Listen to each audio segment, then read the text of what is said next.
Chapter number 3 of cost accounting, job order costing. What is job order costing? ये जो है ना एक मेथड है कॉस्ट अकाउंटिंग का, जो कंपनी यूज़ करती हैं अपनी प्रोडक्शन को कस्टम और यूनिक और स्मॉल बैचेस में डिवाइड करने के लिए जॉब ऑर्डर कॉस्टिंग में, ठीक है ना। तो ना वेयर ईच यूनिट और batch is different and requires unique specification. Job order costing में यूनिकनेस होती है, तो ये जो है ना प्रोवाइड करता है यूनिकनेस और रिक्वायर करता है यूनिक स्पेसिफिकेशन। इसकी कैरेक्टरिस्टिक्स क्या है ये हम देख लेते हैं। Customization, job order costing is suitable for industry where product और services are made to customer specification in small quantities.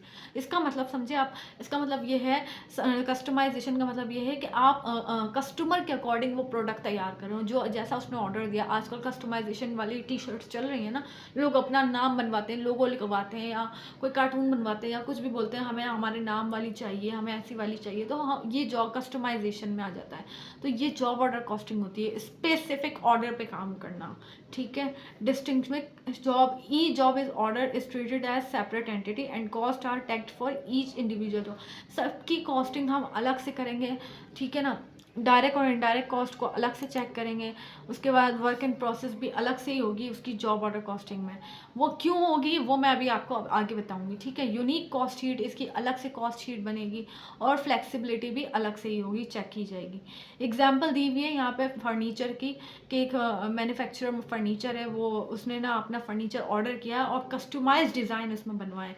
तो फिर उसकी देखें कस्टमाइज्ड में मतलब ये है कि अलग से लेबर बुलाई गई, उसकी पेंटिंग्स और डिज़ाइंस कुछ इस तरह से है कि हमने अलग से लेबर बुलाए, अलग से कुछ लकड़ी मंगवाई, जो हम रेगुलर बेसिस पे काम करते हैं थोड़ा एक्स्ट्रा वर्क हमने किया, अलग से किया, तो फिर उसको हमने पार्ट बना दिया जॉब का। तो ये एग्जाम्पल ज़रूर पढ़ लेना, ठीक है। तो अब मैं तुम्हें बताने जा रही हूँ कि why what is specification required in job order costing. तो डिफाइन करते हैं जॉब ऑर्डर कॉस्टिंग को, प्रोसेस कॉस्टिंग को एंड एक्टिविटी बेस्ड कॉस्टिंग को एग्जांपल्स के साथ। अच्छा, एक्टिविटी बेस्ड कॉस्टिंग हमारा पार्ट नहीं है, बट ये तीनों जो है ना कॉस्टिंग सिस्टम में आते हैं, इसलिए मैं आपको समझा रही हूँ। By the way, what is costing system? Costing system is a method used by businesses to calculate and allocate cost.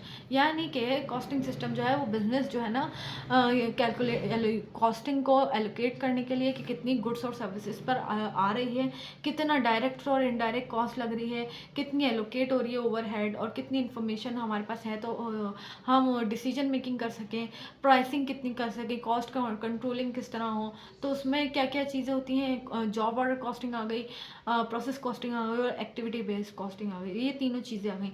Activity based हमारा जो है ना पार्ट नहीं है कोर्स का, तो वो हम नहीं पढ़ेंगे, लेकिन मैं समझाऊंगी ज़रूर कि what is activity based costing. हमारा पार्ट सिर्फ job order and process costing है। तो जॉब ऑर्डर कॉस्टिंग सबसे पहले पे हम पढ़ लेते हैं भाई। जॉब ऑर्डर कॉस्टिंग मैंने जैसे कि पहले बताया कि ये स्मॉल बैचेस ऑफ प्रोडक्ट और सर्विसेज होता है। स्पेसिफिक कोई एक ही प्रोडक्ट पे हम काम कर रहे हो, ठीक है ना। या एक हमें किसी ने ऑर्डर दिया कि मुझे 100 टी शर्ट्स चाहिए विथ ऐसे ऐसे डिज़ाइंस, 100 टी शर्ट्स चाहिए विथ ऐसे ऐसे डिज़ाइंस, ऐसे ऐसे कलर्स, ऐसे ऐसी यहाँ पे कार्टून्स बने होने चाहिए, पीछे मेरा नाम लिखा होना चाहिए। कस्टमाइजेशन हो गई ना, वो हम कुछ भी बनवाते हैं, दुपट्टे पे नाम लिखवाना हो गया, अपना अपनी मर्जी का, अपना मन मर्जी काम करवाना, वो जॉब ऑर्डर कॉस्टिंग में आ जाता है। प्रोसेस कॉस्टिंग में क्या आता है कि एक प्रोडक्शन जो हम करते आ रहे हैं आज तक, जैसे कि पॉन्ड्स की कंपनी है या किसी चीज़ की भी कंपनी है, लोशन बनाती है, तो उसमें वो कस्टमाइजेशन नहीं, हमारी मर्जी का लोशन नहीं बनाएगी। वो लोशन बनाती है, या चॉकलेट बनाने वाली कंपनी वो चॉकलेट बनाती है, वो अपनी मर्जी की जैसे बनाती है, हमें उसका टेस्ट पसंद है, ठीक है ना। तो वो हमारी मर्जी की चॉकलेट नहीं बनाएगी कि हम उसे बोलेंगे भाई ये चॉकलेट पे ना मेरा नाम लिखा होना चाहिए ज़रूर, तो फिर तो वो जॉब ऑर्डर में चला जाएगा। प्रोसेस कॉस्टिंग का मतलब ये है कि जो प्रोडक्ट आप बना रहे हैं वो कंटिन्यूसली उस पर काम करते ही जा रहे हैं और वही काम कर रहे हैं, तो वो प्रोसेस कॉस्टिंग में आ गई। ये डिफरेंस है, ये फ़र्क है जॉब ऑर्डर कॉस्टिंग में एंड प्रोसेस कॉस्टिंग में। इसकी एग्जांपल दी हुई है बेवरेज कंपनी, यानी कि कोका कोला वगैरह, पेप्सी वगैरह बेवरेज कंपनी जो ये सारी चीज़ें होती हैं। तो ये सोडा कंपनी होती है, ये लोग तो बनाते रहते हैं, इसमें कोई वो नहीं होता स्पेसिफिकेशन। प्रोसेस कॉस्टिंग वो होती है जो चलती ही चली जाती है। एक्टिविटी बेस्ड कॉस्टिंग वो होती है स्पेसिफिक एक्टिविटीज़ इन्वॉल्व हो जाए। सिंपल सी बात ये है कि एक कोई काम हम कर रहे हो तो उसमें एक एक्स्ट्रा और मोर स्पेसिफिक कोई एक्टिविटी इन्वॉल्व हो जाए तो वो एक्टिविटी बेस्ड आ जाती है, तो उसकी कॉस्टिंग फिर अलग से होगी। तो ये हमारे कॉस्टिंग के मेथड थे। हमारा चैप्टर है जॉब ऑर्डर कॉस्टिंग का, उसमें अगर आपने बुक हो आपके पास चैप्टर 3 की, तो जॉब ऑर्डर कॉस्टिंग और प्रोसेस कॉस्टिंग की डेफिनेशन और costing system and what is job costing, job order costing, वो मैं तुम्हें समझा चुकी हूँ। तो इन दोनों का फ़र्क भी मैंने बता दिया है कि job costing and process costing में क्या है। जॉब कॉस्टिंग स्पेसिफिक ऑर्डर पे होता है, प्रोसेस कॉस्टिंग में कंटिन्यूस चलती ही चली जाती हैं, ठीक है ना। उसके बाद है इसकी जर्नल एंट्रीज़, वो बुक के अंदर हैं डेफिनेटली, तो वो तुमने याद करनी होगी कि उसकी जर्नल एंट्रीज़ मटेरियल की कैसे होती हैं, लेबर्स की कैसे होती हैं, ओवरहेड की कैसे होती हैं, और उसके बाद फिनिश गुड्स की एंट्रीज़ कैसे होती हैं। ये चैप्टर पूरा जो है ना आपकी जर्नल एंट्रीज़ पर बेस करता है। मटेरियल की कि जब डायरेक्ट मटेरियल परचेज़ किया हो तो क्या एंट्री होगी, ज़ाहिर है मटेरियल डेबिट हो जाएगा, अकाउंट पेबल क्रेडिट हो जाएगा। इनडायरेक्ट मटेरियल परचेज़ करेंगे तो फिर मटेरियल डेबिट होगा, अकाउंट पेबल क्रेडिट हो जाएगा। जब हम डायरेक्ट इनडायरेक्ट रिटर्न कर रहे होंगे वेंडर को तो सारे फिर वो रिटर्न हो जाएगा, तो अकाउंट पेबल डेबिट में आ जाएगा, मटेरियल क्रेडिट हो जाएगा। जैसे हम एंट्रीज, सिंपल एंट्रीज जैसे हम पास करते आ रहे हैं आज तक, वही एंट्रीज़ हैं अलग अलग हेड्स की। तो ये एंट्रीज़ तो आपको याद करनी होंगी।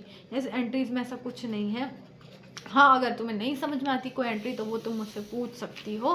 प्रॉब्लम नंबर है 3.1 इसकी जो है ना जर्नल एंट्रीज पास करनी है उसने, तो ये सॉल्व कर लेना। परचेज रॉ मटेरियल उसने किया हुआ है, उसकी जर्नल एंट्री सिंपल यही होगी, मटेरियल ख़रीदा है तो परचेज डेबिट, और ऑन अकाउंट, तो ऑन अकाउंट का मतलब तो हमेशा ही अकाउंट पेबल होता है ना, अकाउंट पेबल और रिसीवेबल, ऑन अकाउंट क्रेडिट, या तो ये इसका मतलब है उधार, सही है ना। अगर कैश लिखा हुआ हो तो फिर कैश पे होता है, वरना अकाउंट पेबल या रिसीवेबल हमारा खड़ा हो जाता है। तो ऑन अकाउंट लिखा हुआ था तो डेफिनेटली हमने परचेजेस कर लिए, तो ऑन अकाउंट है तो अकाउंट पेबल हमारा डेबिट हो जाएगा, क्रेडिट हो जाएगा।